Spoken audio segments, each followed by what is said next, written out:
Welcome to Charter California Edition. I'm Brad Pomerance, and we are joined by Ted Lieu. He is a member of the California State Senate. And sir, I'd like to speak with you about the recent proposal issued by the governor for the upcoming budget, the next fiscal year budget. Boy, what a difference a couple of years make. When Governor Brown entered office, the deficit was over $26 billion. We now appear to have a surplus by the end of this fiscal year of over $4 billion. How does that happen? It happened for a few reasons. One is about 5 years ago when we had even bigger budget deficit, nearing $60 billion. We just made a lot of painful decisions and stabilized the state's finances, made a lot of very deep cuts. And that happened over several years. We also got an assist from the voters in terms of additional revenues. And we also have an improving economy. So as a result, our unemployment is now the lowest in nearly 5 years. Credit rating has increased, and we have a projected surplus of not just $4 billion this year, but also over 2 years, about $7 billion. Right, and we hear that by 2018, the surplus could reach almost $10 billion. That's correct. So the governor, as a result of better economic news, has proposed a general fund budget of almost $107 billion. That's an 8% increase from last year. Is it prudent to increase the budget that much? Absolutely, because most of the increase is going to go pay down the debt. And so the governor is going to pay down over $11 billion of debt this year. And over 4 years, by 2018, we'll completely eliminate California's wall of debt. And let's talk about that debt. It's obviously a very important issue, about $25 billion right now in loans, deferred payments.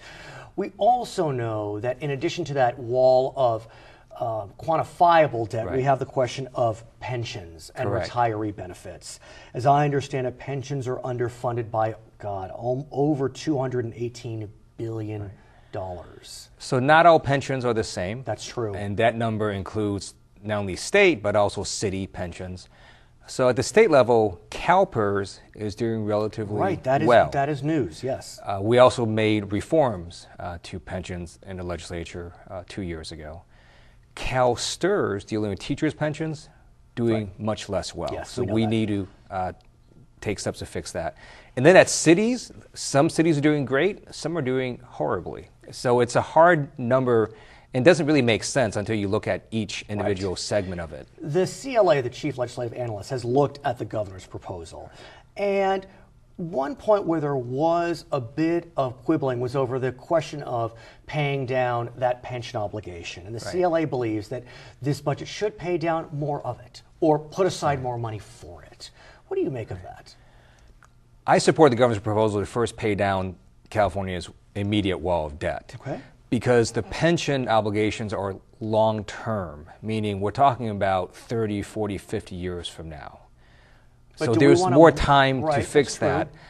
And sometimes part of the problem fixes itself, because when CalPERS, now the last few years, has gotten some really strong returns on their investments because the stock market has also been increasing, lots of the problems actually start resolving by themselves. So I think it's prudent to first pay down the immediate debts, but we do need to focus on the pension obligations, and especially with CalSTRS, the teachers' pensions, it does have to have increased funding to it.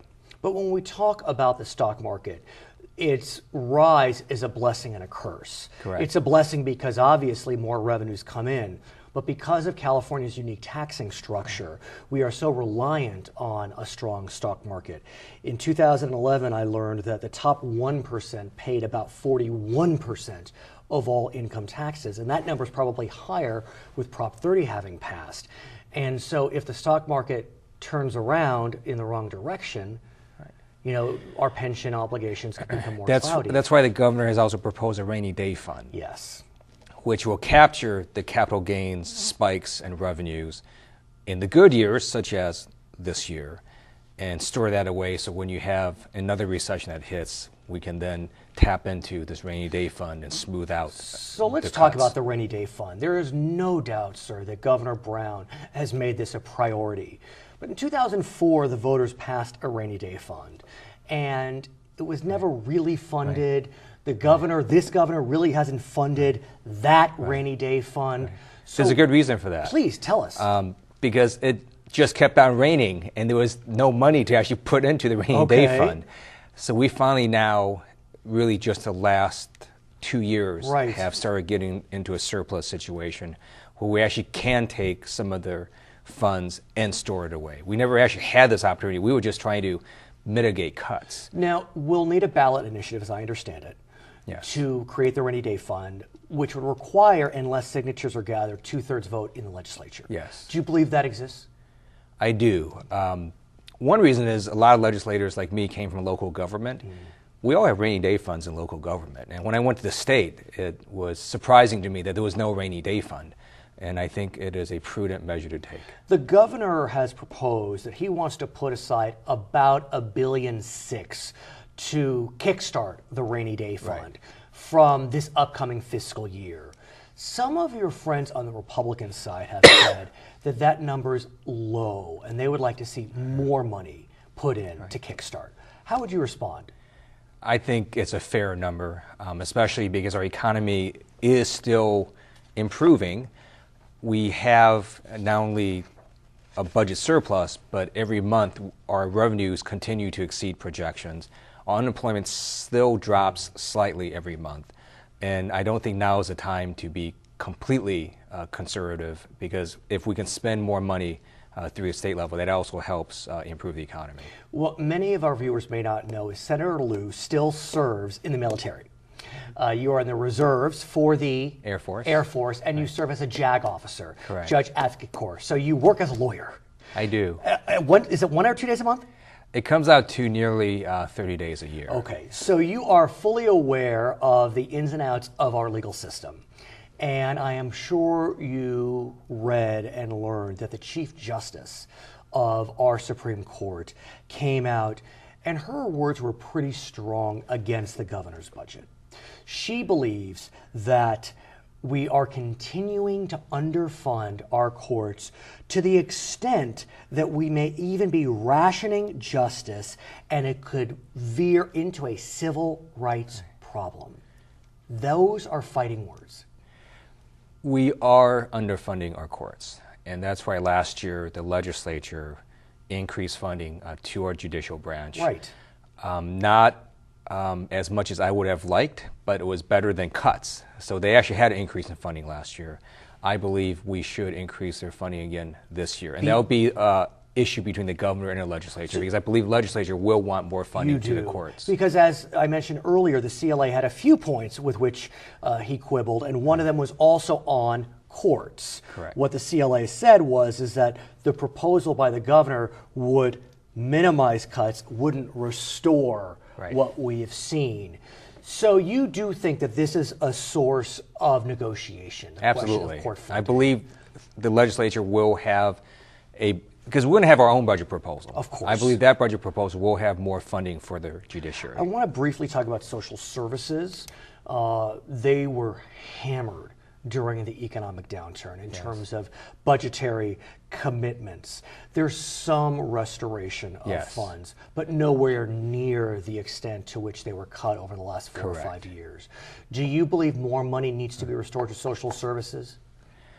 Yes, but again, we only have a limited amount of money, and it depends what you do with that. And keep in mind, when you put money into reserves or in a rainy day fund, it's still money it's not like we lose the money, and we can always use the money in future years. It just means that if there's another downturn that we're more prepared. But if, for example, we spend all the money immediately on recurring programs and social services, that locks us into a spending pattern that's very hard to correct if we have another recession soon. Okay, his name is Ted Lieu. He is a member of the California State Senate representing significant portions of Los Angeles County. My name is Brad Pomerance. We'll be right back on Charter California Edition.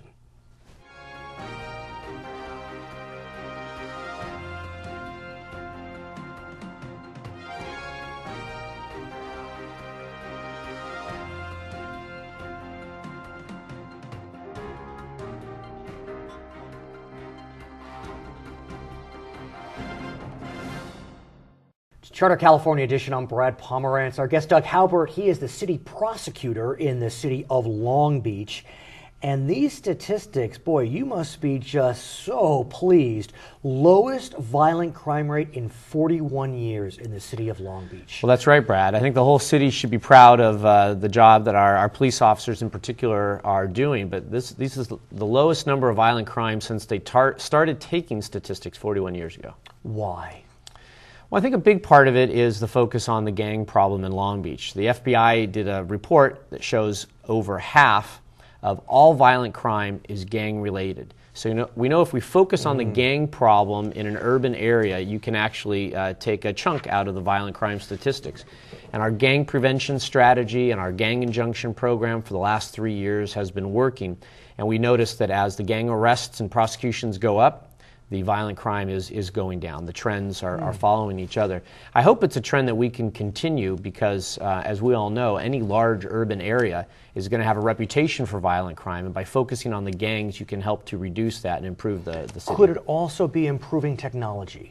It definitely is. You know, we've talked about this before. We have. Putting technology in the police car so the officers know who's a gang member, who's on a gang injunction, and how to enforce the gang injunction has dramatically increased the number of arrests. In fact, arrests in the last 4 years for violation of gang injunction has gone up 760%. So the violent crime is going down and those arrests are going up. I also want to ask you about video games.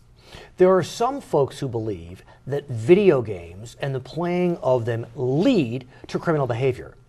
I recently read a study which suggested that because so many young men are playing video games so often, they're not outside, and that's part of the reason we're seeing a decrease in crime rate.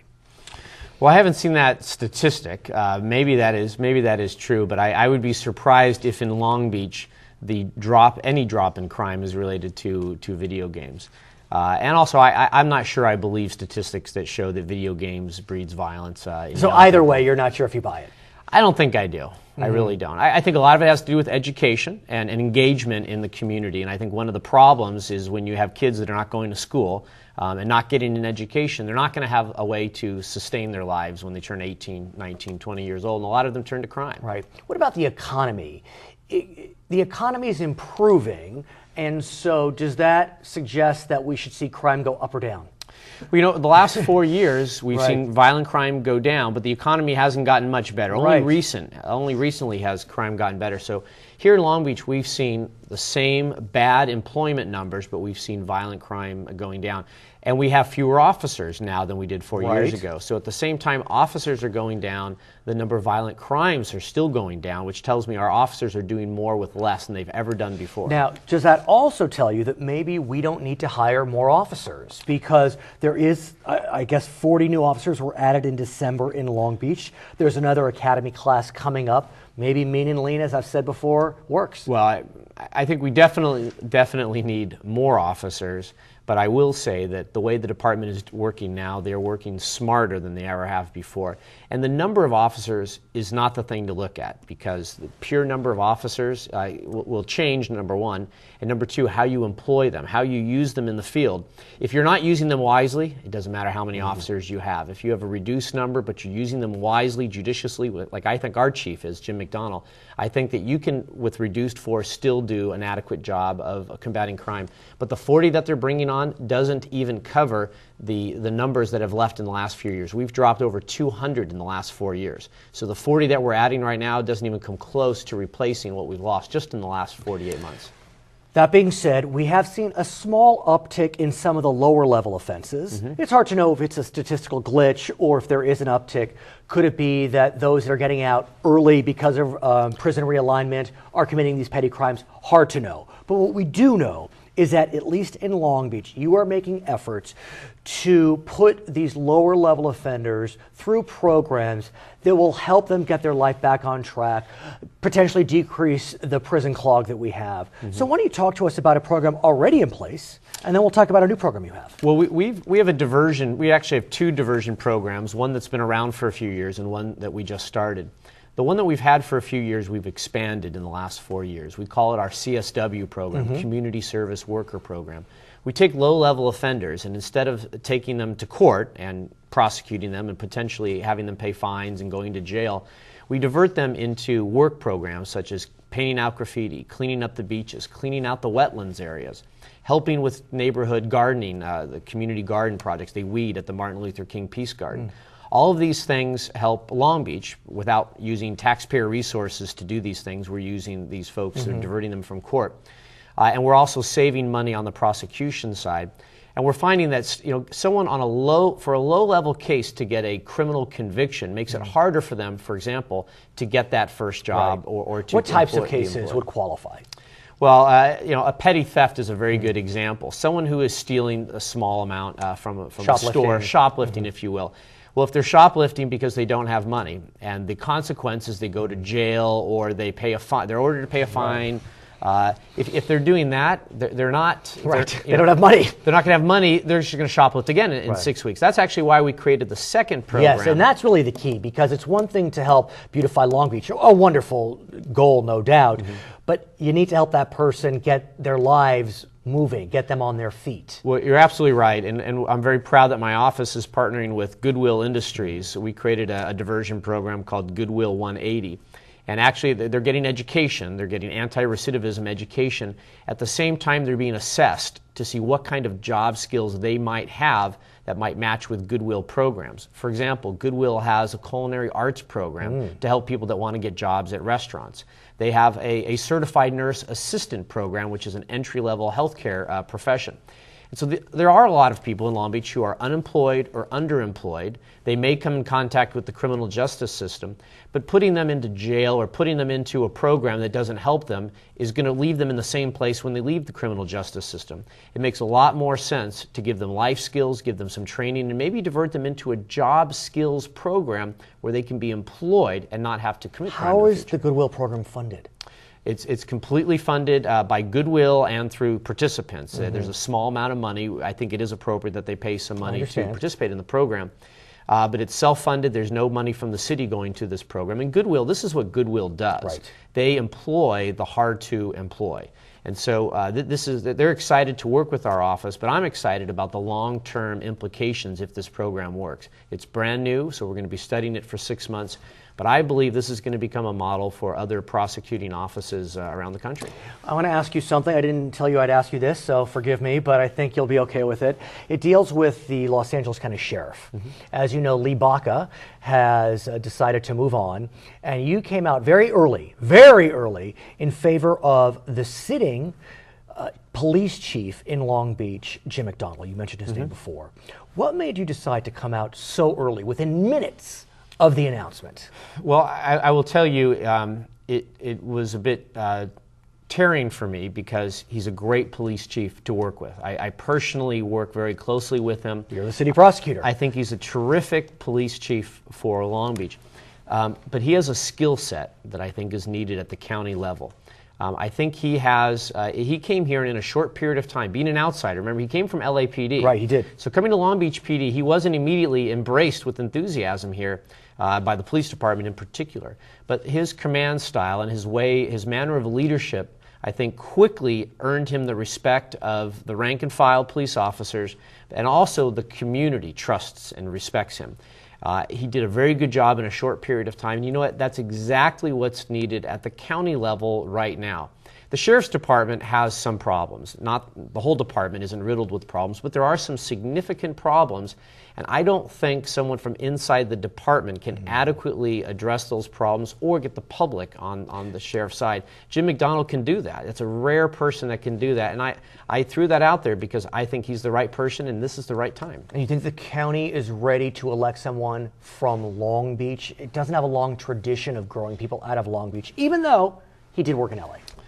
You know, I think he has a skill set that's broad enough, and I think the voters are smart enough to look at a person's resume and their leadership skills and pick the right person for the job. I think the voters will pick Jim McDonnell. Okay, his name is Doug Haubert, City Prosecutor in Long Beach. I'm Brad Pomerance. We'll be right back.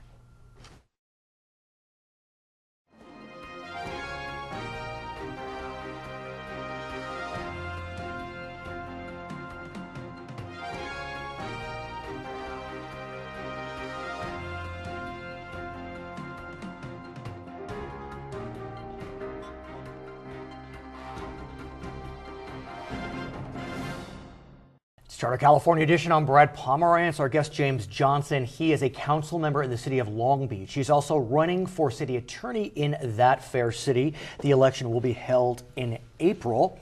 Recently received the Democratic Party endorsement for the county of Los Angeles. Quite a feat. That's right. How'd that happen? Thanks, Brad. Well, it was a unanimous endorsement. Which is quite a statement. Well, I think a lot of the folks in the room like the record. You know, Long Beach, we've shown budget surpluses, not budget deficits. We've shown pension reform, not pension abuses. And, you know, crime is at a 41-year low. Never has it been so safe in my entire life to live in Long Beach. And I want to talk about the crime drop because it is an absolutely stunning headline, which recently came out showing that crime is at its lowest level in 41 years, violent crime.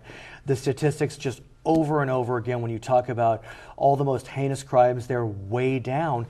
How did that happen? What went right? Well, it is great, Brad, because so many times we look at what's going wrong. This is something that's going right. Right. And for someone who has kids at home, it means a lot that I know their Long Beach is safer than the Long Beach I grew up with. A lot of things have worked. I think one is keeping the police on the streets. You know, during the worst recession since the 1930s, we didn't lay off a single police officer, and that's a big accomplishment. But you did have attrition, so numbers were down throughout the recession. So at some level begs the question then, if crime is down when you had fewer officers, do you need to hire more officers?